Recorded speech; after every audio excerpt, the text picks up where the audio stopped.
Ekituufu kiri nti bw'otunuulira motion y'omubaka Lumu Richard owa Democratic Party gye yaleeta ku floor ya Parliament ng'ayagala efuuke amendment. Motion eno nga yeeganya ababaka abali ku ludda oluvuganya gavumenti okubeera nga butereevu bonna beenyigira mu kalulu k'okulonda LOP oba muyite omubaka agenda okubakiikirira nga bo abali ku ludda oluvuganya. Buli kibiina kyonna ekiri ku ludda oluvuganya gavumenti kyegaanye ekyokubeera nti bali emabega w'omubaka ono Lumu Richard, newankubadde nga Lumu Richard bwe yali aleeta motion eno wali mu bitundu eby'eggulu ku Kawuda ground, yagamba nti motion eno emuweereddwa era emutumiddwa abo abali ku ludda oluvuganya gavumenti. Democratic Party ng'ekibiina mwava nayo emwegaana, egamba tebatuulangako naye, era wakati ne mukakiiko ka Parliament akalondoola ebyamateeka Democratic Party yeegaana Lumu negamba ntatuulangako nabo yadde okubaako bye bakkaanyaako. Ekibiina ekya Forum for Democratic Change nakyo kyakola kyekimu, kyavaayo ne kigamba nti Lumu ayina hidden agenda era Lumu ayina bakama be abatannaba kubeera nga bategeerekeka. Ebyo nno tebyali bibiina byokka ebyakola ogwo, n'ekibiina ekya ANT nakyo kyakola kyekimu nga kikulembera omukulu amanyikiddwa nga General Girigori Mugisha Muntu, kyagaana okubeera emabega w'omubaka ono Lumu nga bagamba nti bo tebayina bigendererwa byonna byakulaba nga batataganya ekifo ky'obwa leader of opposition mu Parliament ey'eggwanga Uganda, kubanga baali bagenda kulinnyirira eddembe ly'amateeka ag'eggwanga lino nga ebifo bijja kubeera nga byanguyira General Yoweri Kaguta Tibuhaburwa okubiyitamu okuba manipulatinga. Ebyo nno olwaleero mbiina nabyo mu bujjuvu. Ekibiina kya National Unity Platform nakyo nga kikulemberwa abakulu ab'oku ntikko nga Bobi Wine taliiwo, baganye era ne bakomba kwerima ne bagamba nti motion ya Lumu eno eyina agiri emabega, nga batunuulira embiro kweddukidde, nga batunuulira ebirala ebibadde bigitambulirako amangu ku mbiro kwe bitambulira, ng'ate ebintu ebyamakulu ebirala bingi ebibadde biraginga behind motion eno nejja ebiyitako nerabikira ku order paper. Wakati mu lutula lwa Parliament olunaku olwaleero, LOP nate ayambalidde butereevu Right Honorable Anita Anet Among ng'amukunya olw'ebyabaddewo olunaku olw'eggulo. Leero nno birthday y'omukulu amanyikiddwa nga Matiya Kasaija, era nga mu kubeera nti birthday ye y'omu ku bavunaanibwa kubanga ebyokubeera nti kampuni ya Roko bajja aloketingira obuwumbi obuli mu 260 y'omu ku bakiwomamu omutwe. Tebamuganyiza olwaleero kujaganya birthday ye mirembe, era LOP ng'era bwe mumanye enkola ye ne bali mu kulwana okumudebatinga out of Parliament, ne bali mu kulwana okulaba nti bamudropinga era nabo tabaviiriddeko awo. Mbiina mu katambi ogenda kubeera nga nabyo obyota buliro. Wuuno munnakibiina kya National Unity Platform owa the Mighty Family muganda waffe Ekanya butereevu avuddeyo n'ayabya ebyama. Olunaku olw'eggulo baganda baffe ne bannyinaffe bavuddeyo ne bagonda ne bagamba nti they plead guilty, balina ebikolobero bye baakola. Munnange ono muganda waffe Ekanya avuddeyo n'ayabya ebyama nga Baramu Barugahara bwe yavaayo butereevu n'agenda mu kkomera oba mu makomera gye bawangalira ekitalya lwali lunaku lwa 6, bw'atyo n'atuula nawo mu meeting ey'akafubo era nga y'omu ku abo mbu be yali nabo. Ekanya ayongeddeko n'alambulula nti Baramu Barugahara yakkaanya nabo ku bintu ebitali bimu era nayeeyama okubeera nga mwetegefu okubayirawo omubiri bonna okubeera nga bayimbulwa. Bw'atyo okumulaga obukakafu yakubira munnamateeka oba jjaaji eyali mu kkooti ya Buganda Road, bw'atyo n'ayogera naye era jjaaji mu Buganda Road Court n'agamba nti ye tali ready kubeera nga atekinga ekintu kyonna ekivudde eri abantu bano, kubanga mbu online ku mukutu ogwa Twitter jjaaji ono abaana bamukubamu empanvu nga bamugamba nti mpawo kivunaanibwa Ekanya owa Mighty Family. Kakati n'ebyama mugamba tebyeyongedde okuvaayo.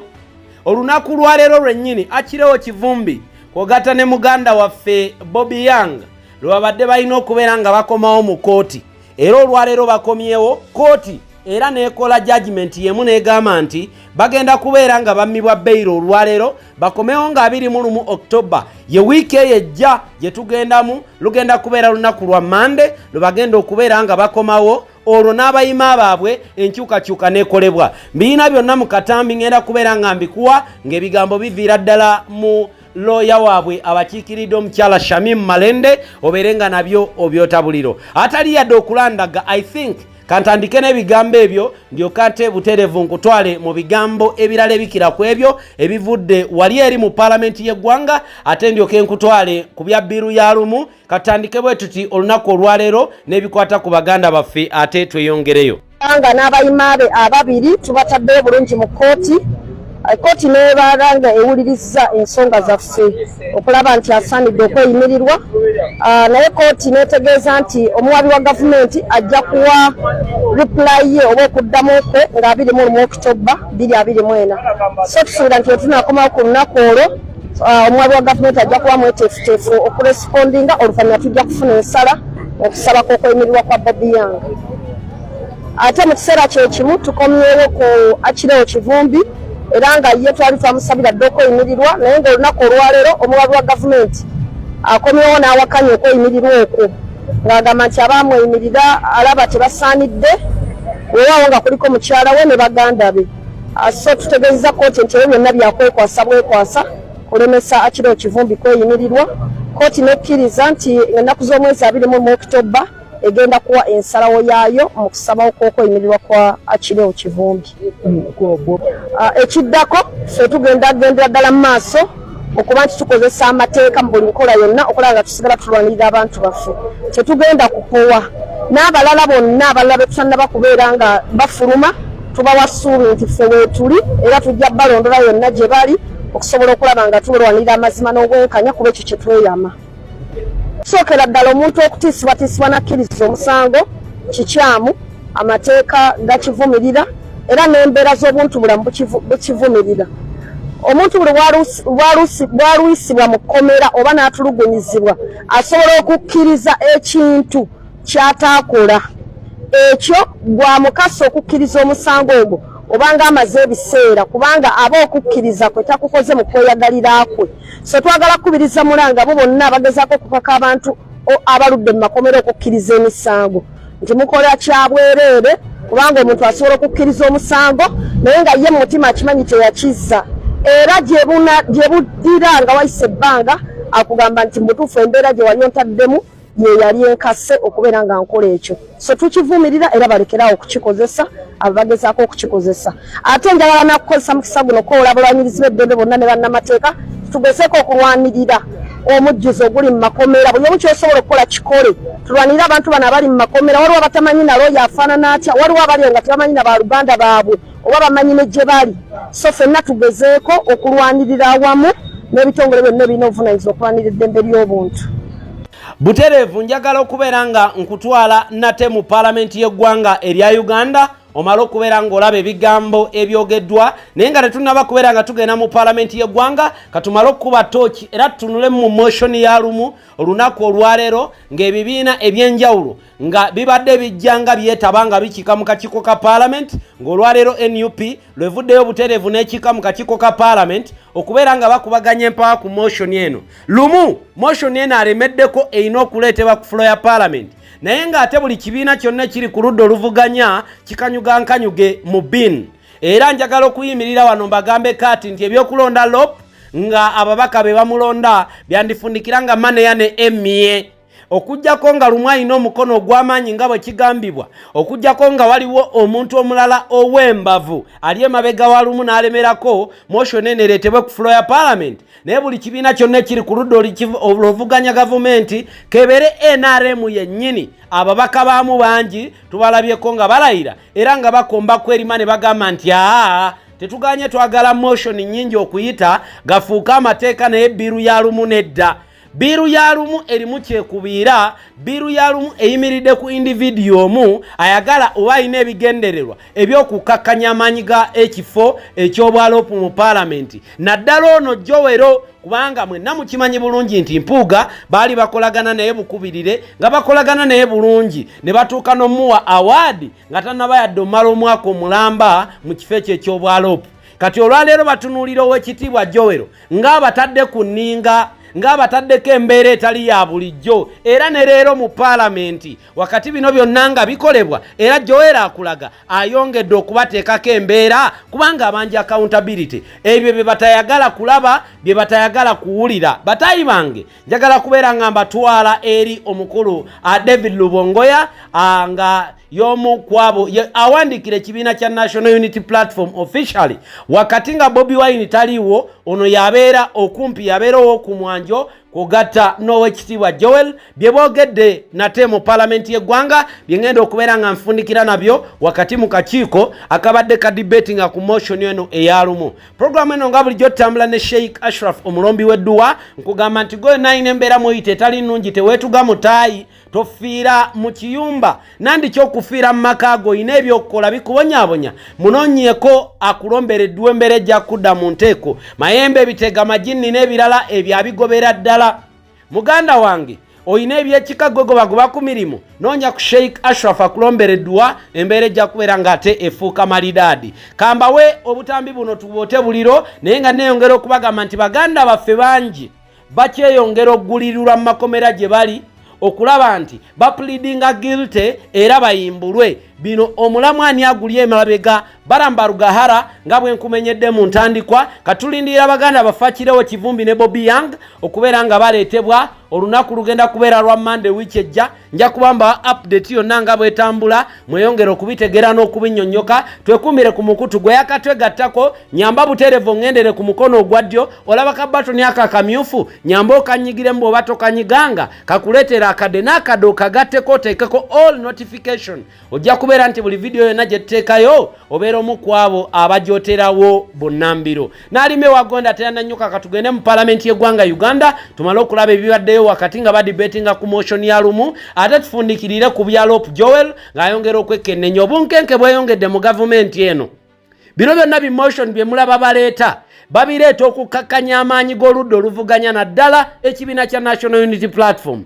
Gwate baguliridde abayimbi okuba Kyagulanyi, baguliridde bapolitician abali mu NUP okuba Kyagulanyi ekigo ne pate ekigo naye byonna bifudde togge. Wuuyo bayingidde n'amakomera n'abantu abatalina maanyi abali mu makomera nabo babagulirire bayimbulwe embolo Bobi Wine alyoka akwebere nakyo batandika omwogerera mbubulijja agamba mbwe abaana era bali mu makomera mbwe era tebalina bikolobero bye bakola abaana bavuddeyo ne bapleadinga guilty boy eyo game nfu era yenna abawandiikira firimu nfu Kibanda afiiriddewo nga ne firimu tennatandika Kibanda afiiriddewo nga firimu tennatandika kati obaani agenda obbeera main actor mwenange kambatere wano baganda bange mbagala nnyo katugende mu bino tubirabe tuddiŋŋane neeretteeka ekisooka nga onogo nambeshi wagambe balireese mutima mubi lwaki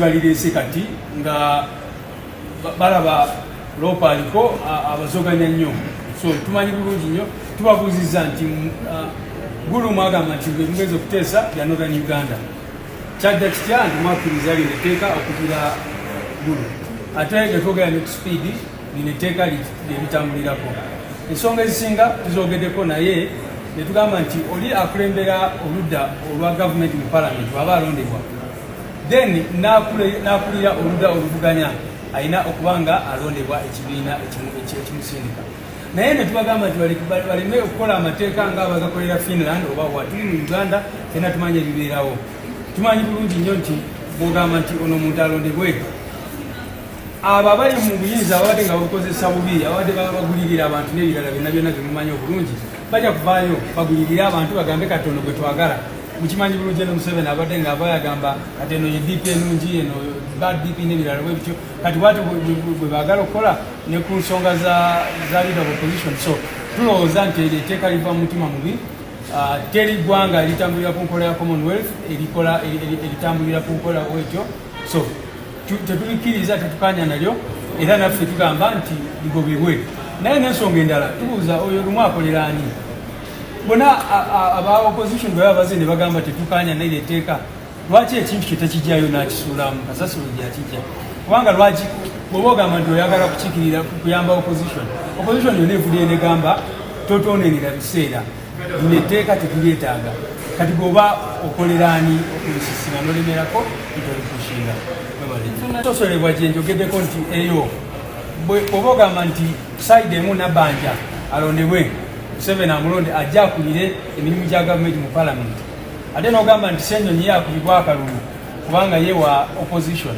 ekyo kiba kireeta embeera y'okusosolebwa kitubadde twogerako ti ne bw'okigezaako kiyitisa mu mateeka kiri discriminatory kubanga etteeka ligamba nti leader of opposition akulembera leader of opposition mu parliament then prime minister n'akulembera government business ate si ekyo kyokka bagamba nti nampala wa gavumenti kubanga lumu ekirala kyagamba nti chief opposition whip kati honorable Nambeshe chief opposition whip mu parliament eno naye bagamba nti oyo ye akulibwa akalulu alondebwe nti naye wa gavumenti nampala wa gavumenti ye appointingibwe kakati nawe okiraba nti ekyo kiba mu mbeera y'okukola ki y'okusosolebwa. Article 108(1) of the Constitution designates the Prime Minister as the leader of government business in Parliament, while Article 82(a)(1) effectively designates the law as the leader of the opposition's business in Parliament. To achieve this, the party in government appoints the Prime Minister, while Section 8(1) of the Administrative Parliament Act empowers the main opposition party to appoint or to elect the law. However, Clause 2 of the bill intends to introduce a discriminatory approach whereby the law would be elected by all MPs of the various opposition parties in Parliament, yet there is no similar requirement for the Prime Minister to also be elected by those who subscribe to his or her political party.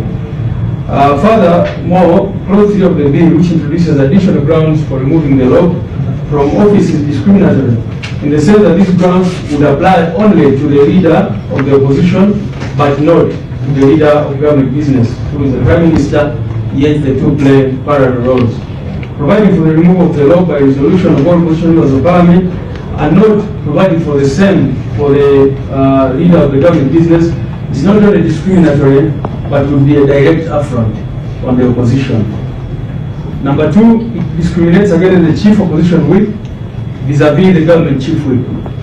And Section 14(1) of the Administrative Parliament Act provides for the appointment of a government chief whip by the ruling party from among its members. Please note the word appoint, that's what it provides for. Section 15(1) of that same act provides for the appointment of the chief opposition whip by the opposition party having the most members of Parliament of the opposition. However, Clause 3 of the additional amendments now introduces a discriminatory approach whereby the chief opposition whip, unlike his or her colleague on the government side, would be elected by members of the opposition, which would be discriminatory and wrong. Worse still, whereas the bill is being touted as a tool for increasing efficiency in the opposition, it proposes that the new role of the chief of opposition whip would be to ensure the attendance, participation in proceedings and voting in Parliament by all members of opposition parties in Parliament, contrary to the prevailing situation where each opposition party has its own whip. Effectively, that means that the logical reasoning would be that there should be one whip for all opposition parties, yet the ruling party will have its own whip, which is not shared with any other party. Number 3, the proposed law undermines the autonomy of opposition political parties, thereby weakening constitutional checks and balances. The bill disregards Uganda's constitutional framework, which envisages a multi-party system where each political party retains the authority to manage its affairs. It specifically infringes on the right of the main opposition party to self-regulate and appoint its leadership in Parliament. Yet, in nascent democracies like Uganda, each political party must retain the autonomy to select leaders who best represent its ideals and policy positions. By proposing provisions that allow multiple opposition parties to participate in the selection and removal of the law, the bill unconstitutionally attempts to circumvent the role and influence of the largest opposition party and usurp the will of the citizens who voted for it ahead of any other opposition party. And I think this point has been made that under a multi-party dispensation, the Westminster system, the presumption is that there is a party in government and there is a party in opposition. The main party in opposition, therefore, effectively forms government in that sense. And that is why there is even a shadow cabinet and all those. This bill seeks to take away that provision. This would undermine the largest opposition party's ability to assert its role as a primary check on government authority within Parliament as well as its ability to hold parliamentary and other government officials accountable. It will also compromise the office role by enabling the ruling party to influence decisions through members who may be more sympathetic to the ruling party's interests. Secondly, there is a likelihood that opposition MPs may be bribed or compromised or unduly influenced by government to vote a law agreeable to the ruling party. We all are in Uganda. We are not from Mars, Honorable Chair, and we know what has been happening in this country. There have been several reports of MPs being compromised to pass controversial laws and proposals by the ruling party. We are concerned that even this time round, the ruling party may seek to compromise opposition MPs to vote certain candidates for LOP, whom the ruling party finds agreeable, which shouldn't be the case under a multi-party system. Honorable members, I invite you to consider Yala elections, for example, and you see it is strange that the largest opposition parties for long have not had chance to send representatives to Yala. You will recall that in 2016, the chairman of NRM, Gamumyukidde, publicly said that there is good DP and bad DP in an attempt to influence the voting of members of parliament in that Yala election. And indeed, those who are considered good DP found themselves able to sail through under that arrangement. Love. Thank you, Right Honourable Speaker. Honourable Speaker, I want to join you in wishing, you called him Jaja? Jaja Matia Kasaija, happy birthday. I don't know how many years he has made today, but I'm sure there are very many. And so we wish you... He's just sweet 16. Okay, so he's young. Right Honourable Speaker, the issue I want to raise actually falls within his docket. Yesterday I teased it out, but we agreed since there was absence of colleagues on the front bench. This side, we said let's tease it out today. In carrying out our critical mandate of oversight, keeping government in check, the entities we keep going to. So last week on Monday 7th, together with some colleagues, we went to Amuru district in northern Uganda to Atiak Sugar Factory. Good enough, they did welcome us. Unlike Rocco, which I was giving you an update about, they took taxpayers' money, but they don't want to be held accountable. But that we shall probably pursue as we go along. But with specificity to Atiak Sugar Factory, there's a couple of concerns, right, Honourable Speaker, and hopefully the Minister of Finance and government generally can provide some answers. The taxpayer has so far injected 553.71 billion shillings into the Atiak Sugar Factory project. This is a project that excited many people because it sounded good, it set out well. Good for northern Uganda, people going to get jobs, good for Uganda generally. Along the way, there is too many unanswered questions that need answers because this is money too much. The factory is not operational, Honourable Speaker, over the years, and they are not sure when they will get to operate and produce sugar. They have their own concerns and frustrations as well towards government, just like we have our concerns about the project generally and government's involvement and all of that. Honourable Speaker, the company actually spends money on a daily basis, even though there's no sugar being produced, because they run machines. Honourable Law. Yes, right. How I wish you could give us the report of your tour from day, Atiak, Rocco, where, so that it becomes part of the record of this house, and you will be able to respond to the issues that you're raising when it is a record on this house. Thank you, Honourable Speaker. Actually, that's what I was planning to do, the comprehensive one, but I thought you can even do in the video out, very quickly some of these issues so that he prepares a response. So I wanted to give a 3-minute summary. I'll present the lengthy one for our records and all of that, but I thought I would tease these ones out also for him to put his technical people on notice to get him all the information that he requires. It will just take 3 minutes, Right Honourable Speaker. Now, the company is frustrated because UDC's presence seems to be absent, because UDC is there on our behalf. They are saying we don't see them, we don't know what's happening. They say they don't have raw materials. They are looking to having all the machinery present for them to be able to operate. One of the questions that the minister needs to answer: does government actually have shares in this company? If so, how many shares? To what tune? We need to know. And which type of shares? Exactly. How are we ensuring that the investment of taxpayers accrues a return, that there is a return on the taxpayer money, the 553 billion shillings? Because they're not producing sugar, and yet money has been injected. And has been the habit, Right Honourable Speaker, almost every year there is a request for more money to this entity. And as I mentioned to the management of the entity, I'm interested in that company being functional as opposed to collapsing. Why? Because taxpayers' money has been injected there. If it collapses, we lose 553.7 billion shillings. So we want it to be functional, but we don't know what's happening. And Right Honourable Speaker, as you have guided, there will be a lengthy one, but I thought I would tease these ones out for the minister to get set, to update this house, to update the country, so that we know what's happening with this taxpayers' money that was injected in this project. Thank you for now.